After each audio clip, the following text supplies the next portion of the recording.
के अभाज्य गुणनखंड कुल 7 अभाज्य गुणनखंड प्राप्त कर लिए। लेकिन प्रतियोगी परीक्षाओं में दो तरह के सिमिलर से क्वेश्चन होते हैं। पहले का आंसर आपकी कभी घात वाली बड़ी संख्या में दो दो तीन तीन संख्याएं दे, 4 है, 3 की पावर 1 है, 5 की पावर 2 है। कोई मुश्किल काम नहीं किया आपने, क्योंकि उसने कहा अभाज्य भाजकों की संख्या है। ये वही क्वेश्चन है जो नंबर 2 पे किया, भाजकों की संख्या। पिछले क्वेश्चन में क्या पूछा था? अभाज्य भाजकों की संख्या पूछी थी। नमस्कार सभी को। आज अपने शुरुआती पहले टॉपिक संख्या पत्ती पे बनने वाले एक सबसे इंपॉर्टेंट पॉइंट के बारे में बात करेंगे, जो कि एक भाज्य और अभाज्य गुणनखंड के साथ चलता है। लेकिन सामान्यतः अगर हम बात करें एग्जाम के अकॉर्डिंग, तो गुणनखंड और अभाज्य गुणनखंड पर सबसे ज्यादा पूछे जाने वाले क्वेश्चन हमारे सामने आते हैं। लेकिन इस पे कुल कितने प्रकार के ऐसे सिमिलर क्वेश्चन बनते हैं जिसमें विद्यार्थी ज्यादातर कंफ्यूज रहता है और वो समझ नहीं पाता कि दिए गए प्रश्न का आंसर वास्तव में इसी क्वेश्चन में देना है या किसी और क्वेश्चन का आंसर था, क्योंकि ये बहुत सिमिलर और एक दूसरे से मिलती जुलती लैंग्वेज में आने वाले क्वेश्चन है। तो आज की इस क्लास के अंदर गुणनखंड और अभाज्य गुणनखंड पे जितने भी क्वेश्चन प्रतियोगी परीक्षा में पूछे जाते हैं, उन सभी प्रॉपर्टी पे बनने वाले प्रश्नों को आज अपने क्लियर करेंगे। प्रत्येक क्वेश्चन का एक एक टाइप में करवाता चलूंगा, दूसरा एग्जाम्पल उसके साथ में रखेंगे ताकि आप उसे दो एग्जाम्पल के माध्यम से उस टाइप को पूरा अच्छे से समझ पाए। तो शुरुआत करते हैं अपने पहले क्वेश्चन के साथ में। और क्या है अभाज्य, क्या है भाज्य, इसके बारे में अपने कोर्सेज के साथ में बात करेंगे। फिलहाल मैं यहाँ बात करूं कि अगर आप अभाज्य गुणनखंड क्या है जानते हैं तो इसे बने सिमिलर क्वेश्चनों को हम कर पाएंगे। जिसमें से पहला क्वेश्चन क्या कहता है, 1200 के कुल कितने अभाज्य गुणनखंड है, ये हमें ज्ञात करना है। तो 1200 के कुल कितने अभाज्य गुणनखंड ये बताना है। उसके लिए आपको एक छोटा सा काम करना है कि हमारी दी गई संख्या के, देखो दो तरीके होते हैं सामान्यतः। पहला ये तरीका होता है जो स्तंभ विधि के माध्यम से आप करते हैं और आप शुरुआत करते हैं 2 के पाड़े से, 3 के पाड़े से या 5 के पाड़े से, और उन संख्याओं के टुकड़े तब तक करेंगे जब तक के लास्ट में क्या ना आ जाए, 1 ना प्राप्त हो जाए, ये स्तंभ विधि के माध्यम से। लेकिन अपने आप को थोड़ा एडवांस बनाइए, 1200 के आप स्तंभ विधि के माध्यम से बात ना करके आप उन्हें टुकड़ों में यानी गुणनखंड के रूप में प्राप्त करें। तो 1200 के अगर हम टुकड़े पढ़े तो 12 इंटू 100 हो गया अपने पास में। फिर 12 की बात करें तो 4 इंटू 3 पढ़ सकते हैं, 6 इंटू 2 पढ़ सकते हैं। 100 की बात करें तो 10 इंटू 2 पढ़ लेते हैं अपने पास में। 4 के टुकड़े के 2 इंटू 2, 3 का मान 3 होता है। 10 के टुकड़े के 2 इंटू 5, फिर आगे 10 के टुकड़े के 2 इंटू 5। इस प्रकार से आपने उनके सभी खंड प्राप्त किए, टुकड़े प्राप्त किए। लेकिन कैसे प्राप्त किए? आपने अभाज्य प्राप्त किए। अभाज्य संख्या क्या होती है? वो संख्या जो एक व स्वयं के अलावा किसी दूसरी संख्या से पूर्ण विभाजित ना हो, अभाज्य संख्या कहलाती है। अभाज्य संख्या का गुणनखंड सदैव खुद और एक होता है, उसके अलावा किसी प्रकार के टुकड़े नहीं किए जा सकते। तो आपको तब तक ऐसे टुकड़े करने हैं जब तक कि उस संख्या के आप आगे टुकड़े करना बंद हो जाए काम आपका। तो आपने देखा कि यहां से टुकड़े, उसने पूछा कुल कितने अभाज्य गुणनखंड है। तो जैसे ही आपके अंतिम रूप में अभाज्य गुणनखंड प्राप्त हो जाए, आप उनको केवल गिने, 2, 2 4, 2 6 और 1 7। तो हमारा आंसर प्राप्त हुआ कि दी गई संख्या के अभाज्य गुणनखंड टोटल 7 होंगे। तो जैसे ही आपने 12 के अभाज्य गुणनखंडों की संख्या प्राप्त की, उसी प्रकार से 1500 के भी प्राप्त कर लेते अपने। 1500 के प्राप्त करेंगे तो आप देखोगे क्या, 1500 के टुकड़े करते, देखो या तो यही तरीका है, आप स्तंभ विधि के माध्यम से कर लीजिए, तब तक कीजिए जब तक कि लास्ट में क्या ना जाए, 1 ना जाए। यदि आप ऐसा नहीं करना चाहते तो आप जानते क्या करेंगे, 1500 को हम पढ़ लें 15 इंटू 100 में। 15 के टुकड़े क्या होंगे, 3 इंटू 5 होंगे। 100 के टुकड़े क्या है, 10 इंटू 10 हुए। और आगे बढ़े, 3 और 5 के टुकड़ा करना संभव नहीं, 10 के टुकड़े हो गए 2 इंटू 5, फिर 10 के टुकड़े हो गए 2 इंटू 5, और आपके अंतिम रूप में अभाज्य गुणनखंड प्राप्त हो चुके हैं। आपको बताना है केवल संख्याएं थी, कितने हैं तो गिन लेते हैं, 2, 2 4 और 2 6, यानी 1500 के अभाज्य गुणनखंड हमें 6 प्राप्त हुआ। ये पहला प्रश्न जो सामान्यतः पूछा जाता है, एक बड़ी संख्या देते हुए आपसे कुल कितने अभाज्य गुणनखंड अगर पूछा जाता है तो आपको इस प्रकार से उसका आंसर प्राप्त करना है। क्वेश्चन नंबर फर्स्ट हुआ अपना। चलो इस जैसा ही एक और क्वेश्चन करके देखते हैं। 1200 के अभाज्य गुणनखंड कितने रूप में प्राप्त होंगे। आपने अभी 1200 के अभाज्य गुणनखंड प्राप्त किए, मैं लिखना चाहूंगा आपने प्राप्त किए 2 इंटू 2, 2 इंटू 2, 3 इंटू 5 इंटू 5। आपने पिछले क्वेश्चन में कुछ ऐसा ही तो किया था। 2 कितनी बार आया? 3 और 1 4 बार। 3 एक बार आया, 5 2 बार आया। तो आपने 1200 के अभाज्य गुणनखंड कुल 7 अभाज्य गुणनखंड प्राप्त कर लिए। लेकिन प्रतियोगी परीक्षाओं में दो तरह के सिमिलर से क्वेश्चन होते हैं। पहले का आंसर स्टूडेंट दूसरे में दे जाता है, दूसरे का पहले में। यहां कुल कितने अभाज्य गुणनखंड नहीं पूछे, अभाज्य गुणनखंड कितने रूप में प्राप्त हुए, मतलब आपको कौन कौन सी वैल्यू के रूप में अभाज्य गुणनखंड देखने को मिला है।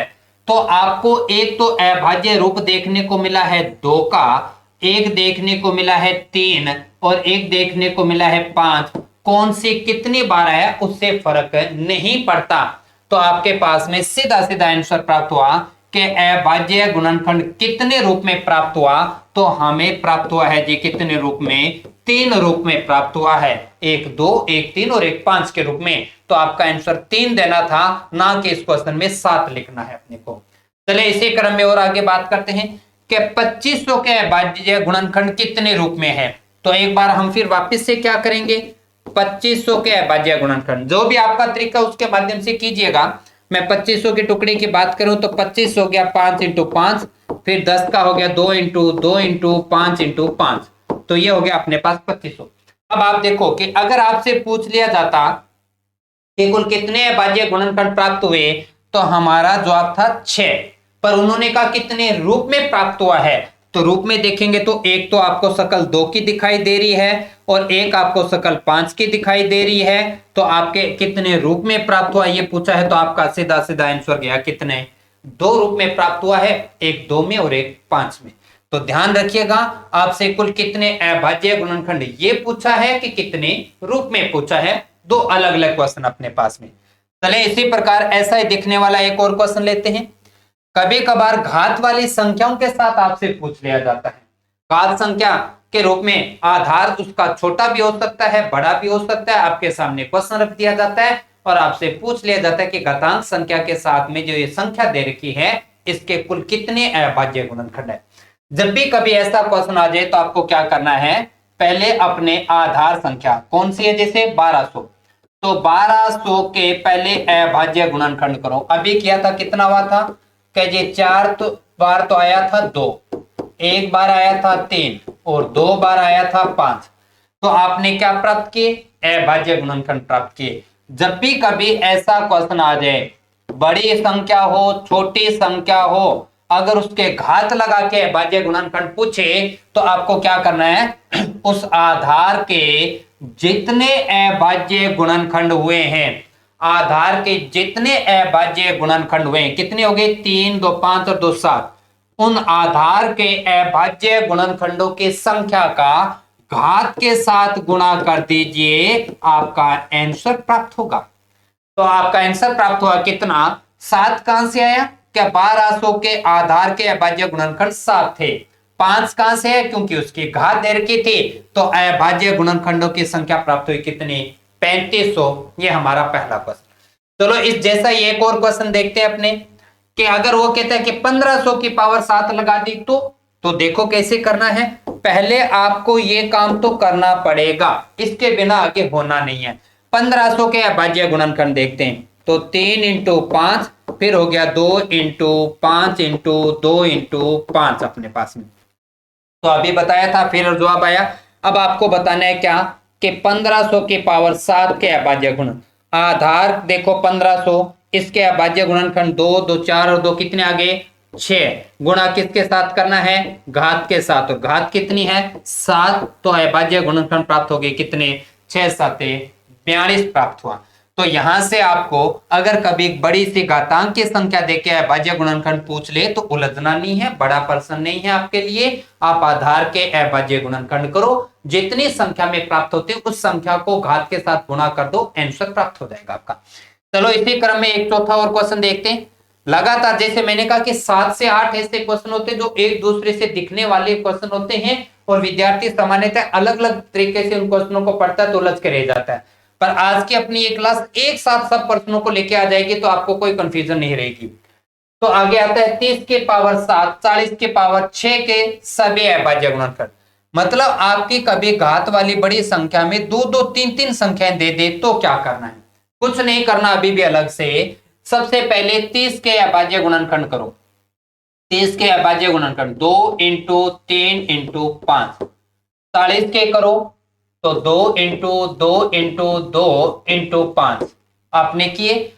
अब आपको क्या करना है, देखो 30 की पावर 7 लगा रखी है, 30 के अभाज्य गुणनखंड कितनी होगी 3, घात कितनी है 7, और 7 या कितना हो गया 21, ये पहला मान प्राप्त किया।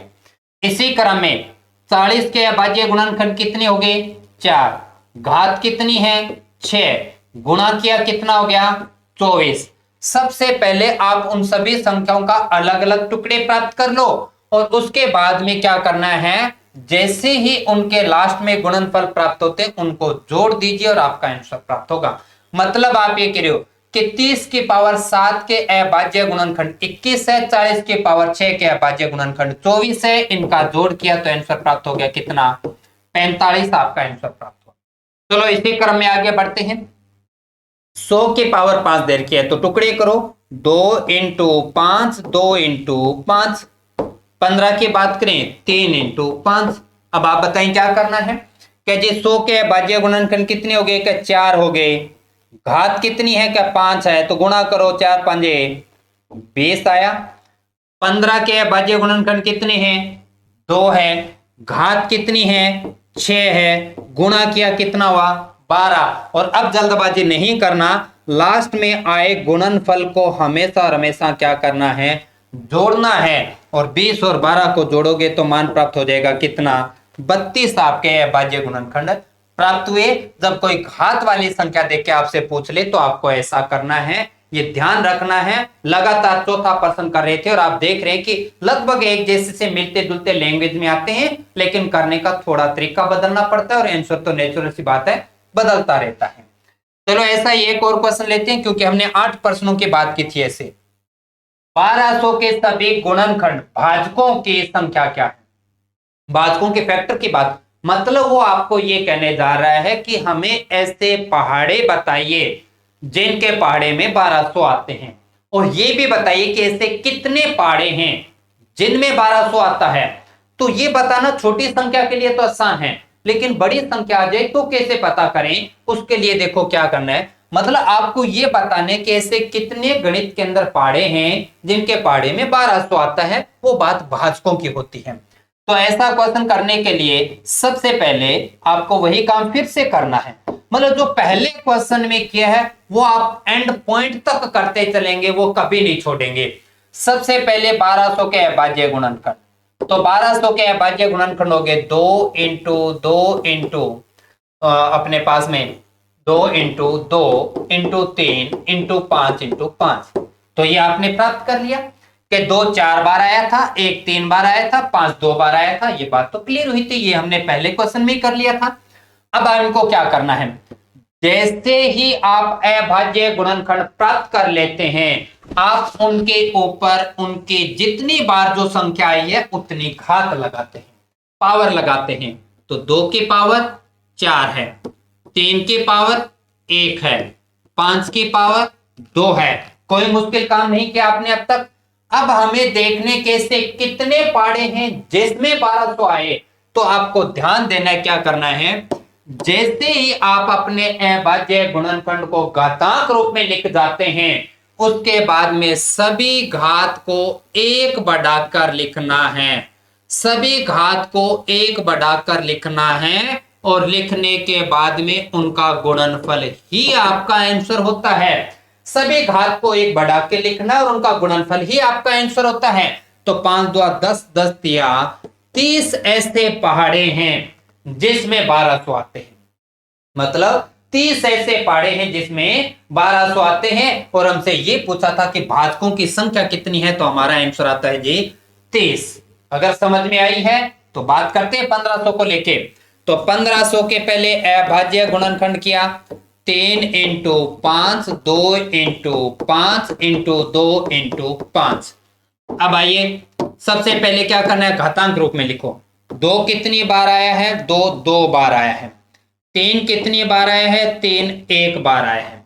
5 कितनी बार आया है? 5 3 बार आया है। से लिखा अपनों ने, तो सबको घातांक रूप में लिखा। अब क्या करना है? सब घात को 1 बढ़ाओ। 2 को लिखा 3, 1 को लिखा 2, 3 को लिखा 4 और इनका गुणनफल ही आपका आंसर होता है। तो देखो आंसर कितना प्राप्त हुआ? 3 2 6 चौके 24 ऐसे भाजक यानी 24 ऐसे पहाड़े हैं जिनमें 1500 आते हैं। यह आपका क्वेश्चन नंबर 5 हुआ।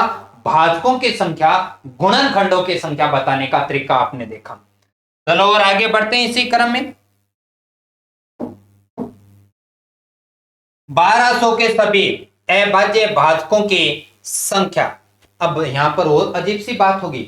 अब आप कहोगे कि ये तो पीछे वाला क्वेश्चन, लेकिन ध्यान दीजिएगा पिछले वाले क्वेश्चनों में सिर्फ और सिर्फ आपने भाजक पूछे थे, सिर्फ भाजक पूछे थे, मतलब पहाड़े पूछे थे, और वो फर्क नहीं पड़ता था कि पहाड़ा भाज्य है कि अभाज्य। लेकिन अब की बार आपसे सिर्फ ये पूछा जा रहा है कि पहाड़े तो हो लेकिन कैसे हो? अभाज्य। अभाज्य भाजकों की संख्या पूछी जाए तो क्या करना है? लेकिन बड़ी अच्छी और विशेष बात क्या है, आपके 8 के 8 प्रश्न नहीं पूरे होते तब तक जब तक कि पहला क्वेश्चन आप नहीं करते। हर बार पहला क्वेश्चन करना पड़ेगा।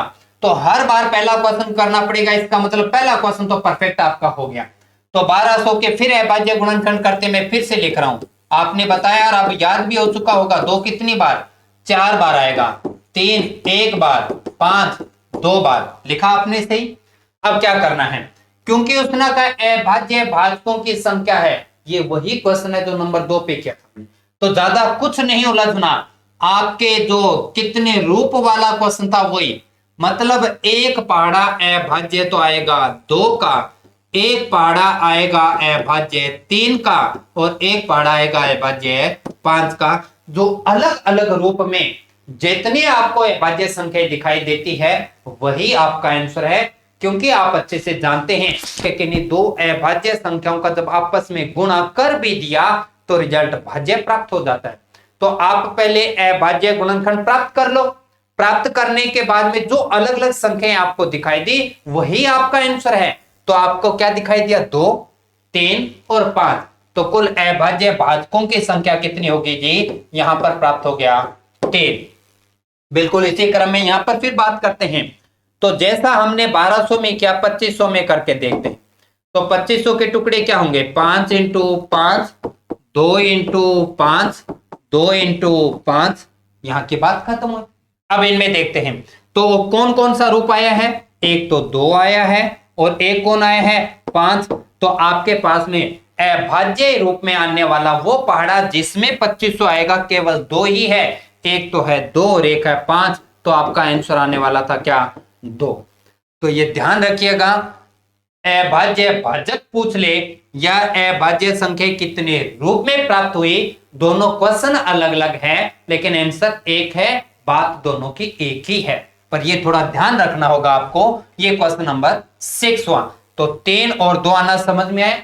चलिए और आगे बढ़ते हैं इसी क्रम में आगे अपने, और इसी क्रम में आगे बढ़ेंगे तो देखो 12 के सभी समभाजकों की संख्या, 1200 के सभी समभाजकों की संख्या कितनी है। तो जब ऐसा क्वेश्चन अपने सामने आ जाए तो कैसे प्राप्त करना है 1200 के सभी समभाजक।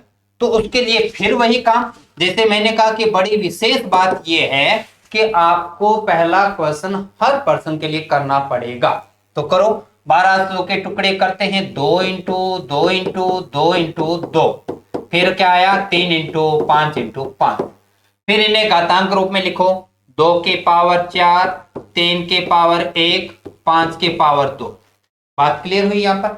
अब यहां से सुनिएगा, अगर वो आपसे पूछ ले क्या समभाजकों की संख्या, पिछले क्वेश्चन में क्या पूछा था? अभाज्य भाजकों की संख्या पूछी थी। अब आपको सम यानी अपने इवन की बात कर रहा हो तो उसके लिए क्या करना है? क्या आप नहीं जानते अच्छे से? एकमात्र सम अभाज्य संख्या केवल और केवल 2 है। तो आपको बस थोड़ा सा ये आपकी प्रैक्टिस में याद रखना है। जब आपके सम अभाज्य संख्या पूछे भाजकों की तो उसके अंदर 2 की जो घात है वो की वो ही लिखनी है। बस एक ही चीज का ध्यान रख लीजिए, क्वेश्चन गलत नहीं होगा। दो की जो पावर है वो की वही लिखनी है, उसे नहीं बदलना, ध्यान रखना है। और बाकी सब की घात एक बढ़ाकर लिख दो, आपने लिखने की आदत बनाई थी और इतना करते ही आपका आंसर प्राप्त होता है। क्या करना है, दो की घात तो वही रखनी है, बाकी सभी की क्या करनी है, घात एक बढ़ाकर लिख दो और इतना करते समभाजक प्राप्त होंगे। तो ये हो गया 8 या 24 भाजक ऐसे हैं, 24 ऐसे पाड़े हैं जो सम भी है और उनके पाड़े में 1200 आता है। आ जाइए 1500 पे बात करें। 1500 पे बात करें तो क्या लिखेंगे, 3 इंटू 5, फिर आया 2 इंटू 5, फिर आ गया 2 इंटू 5। तो ये वो अपने पास में। अब इसको घात रूप में लिखो, 2 आया है 2 बार, 3 आया है 1 बार, 5 आया है 3 बार। से लिखा आपने, 2 2 बार आया है, 3 1 बार आया है, 5 3 बार आया है। अब इसके समभाजकों की संख्या प्राप्त करना है। क्या तरीका था, क्या जी, बड़ा आसान सा तरीका था। क्या, सम घात यानी 2 की घात में कोई परिवर्तन नहीं करना, बाकी सभी की घात एक बढ़ा के लिख देना है, 1 की जगह 2, 3 की जगह 4 और इतना करते ही आपका आंसर प्राप्त होता है। तो कितना आंसर प्राप्त हुआ, 4 चौके 16 ऐसे समभाजक है, सम पाड़े हैं जो उनमें 1500 आता है। बात क्लियर हुई। आपने इससे पहले जो क्वेश्चन चला था उसमें सारे कुल भाजकों की संख्या, फिर अभाज्य भाजकों की संख्या, फिर समभाजकों की संख्या। तो नेचुरल सी बात आपके माइंड में भी क्लिक हो रहा होगा कि अब क्या पूछेगा, विषम भाजक की संख्या। तो चलो देखते हैं विषम वाली कैसे प्राप्त करेंगे। काम हुआ ये, देखो एक चीज जो नहीं छोड़नी वो ये कि आपको पहला क्वेश्चन तो करना ही पड़ेगा। तो 1200 के टुकड़े दोबारा लिख रहा हूं मैं, 2 आया 4 बार, 3 1 बार और 5 2 बार। और आपको कौन से भाजक चाहिए, विषम पहाड़े चाहिए, मतलब ऐसे विषम भाजक। तो उसको प्राप्त करने के लिए पहले घातांक रूप में लिखो, 2 आया है 4 बार, 3 आया है 1 बार, 5 आया है 2 बार। बात क्लियर हुई।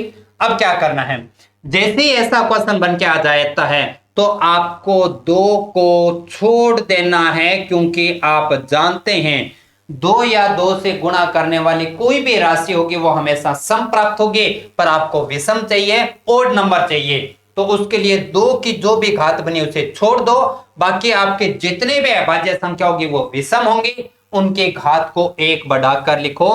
तो 1 बढ़ाया 2, 1 बढ़ाया 3, गुणनफल कितना प्राप्त हुआ, 6। मतलब 6 ऐसे विषम पाड़े होंगे जिनमें आपका 1200 आएगा। बड़ा आसान और इजी लगने वाला क्वेश्चन करते हैं। चलो 1500 पे बात करें। 1500 की अगर हम बात करें तो टुकड़े करो, 3 इंटू 5, 2 इंटू 5, 2 इंटू 5। बात क्लियर हुई। अब आ जाइए कैसे, विषम भाजकों की संख्या चाहिए थी अपने पास में। तो विषम भाजक के लिए पहले घातांक रूप लिखो, 2 की पावर 2, फिर आ गया 2 की पावर 2 के बाद 3 की पावर 1, 5 की पावर 3। और क्योंकि आपने विषम भाजक पूछे हैं इसलिए किसे छोड़ना है, कभी 2 को तो छोड़ दो, छोड़ दिया। पीछे जो भी बचेंगे सारी अभाज्य संख्या विषम होगी, उनके घात 1 बढ़ाकर लिखो। तो 1 की जगह आपने लिखा 2, 3 की जगह लिखा आपने 4, तो आपका गुणनफल प्राप्त हुआ कितना, 4 2 8। तो ये आपके पास में 8 विषम भाजक प्राप्त हुए। और ये थे अपने पास में आज के जो कि भाजक और अभाज्य संख्याओं के साथ में, या यूं कहिए कि गुणनखंड और अभाज्य गुणनखंड पे बना ये सबसे इंपॉर्टेंट 8 क्वेश्चन है, जो कि आपके सामान्यतः जिस सिलेबस के अंदर नंबर सिस्टम बना रहता है इस भाग से सबसे ज्यादा क्वेश्चन उठाने के चांसेस बने रहते हैं, वो सेंट्रल गवर्नमेंट या स्टेट गवर्नमेंट किसी का भी एग्जाम क्यों ना। अगर आपको आज की क्लास अच्छी लगी है तो इस वीडियो को शेयर करें। अब एमएस अकेडमी के यूट्यूब चैनल को सब्सक्राइब करें। एमएस अकेडमी के एप्लीकेशन को अपने मोबाइल पे डाउनलोड कीजिएगा और वहां पे साथ साथ अपने जो भी कोर्सेज या जो भी टेस्ट आपके फ्री ऑफ कॉस्ट रखे गए उनको जरूर चेक कीजिएगा। और इस जाते जाते इस क्लास को लाइक करना नहीं भूलना। आज इतना ही, मिलते कल इसी प्रकार के एक नए ट्रिक्स के साथ।